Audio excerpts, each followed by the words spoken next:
ჩვენსის ქისი ენერკაციტელი. ქართული ღვინო ტოკიოს საერთაშორისო გამოფენაზე იაპონიაში ჩვენს ქვეყანას 5 ქართული საოჯახო მარანი წარმოადგენდა. გამოფენის სტუმრებმა ქართული საფერავი, ხიხვი, ქისი, რქაწითელი და მწვანე დააგემოვნეს.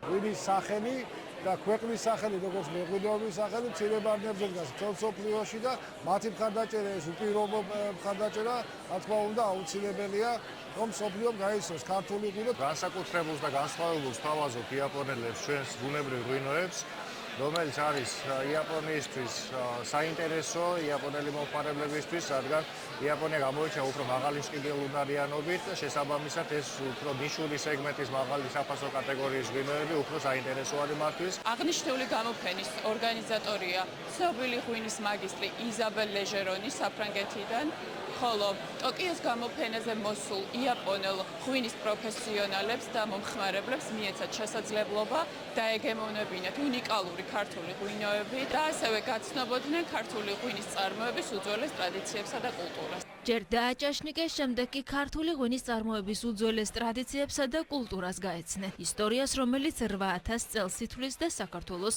ღვინის სამშობლოდ აქცევს.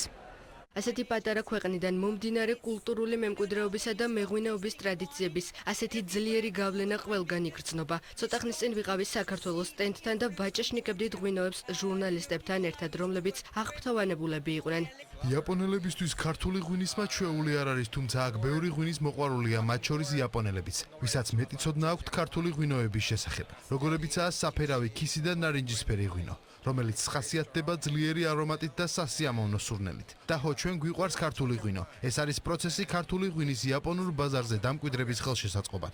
იაპონია ქართული ღვინის ერთ-ერთი სტრატეგიული საექსპორტო ბაზარია. ღვინის ეროვნულმა სააგენტომ ქართული ღვინო იაპონიაში მასშტაბურად პირველად 2014 წელს წარადგინა. წელსაც სწორედ ღვინის სააგენტოს მხარდაჭერით მოხვდა 5 საოჯახო მარანი ტოკიოს გამოფენაზე. ღვინის ეროვნული სააგენტო აქტიურად მუშაობს ქართული ღვინის ბაზრების დივერსიფიცირების მიზნით, მათ შორის, რა თქმა უნდა, ძალიან მნიშვნელოვანია სამხრეთ აღმოსავლეთ აზიის ქვეყნები, როგორიცაა სამხრეთ კორეა, ჩინეთი, იაპონია და მათ შორის იაპონია ერთ-ერთი გამორჩეული ბაზარია.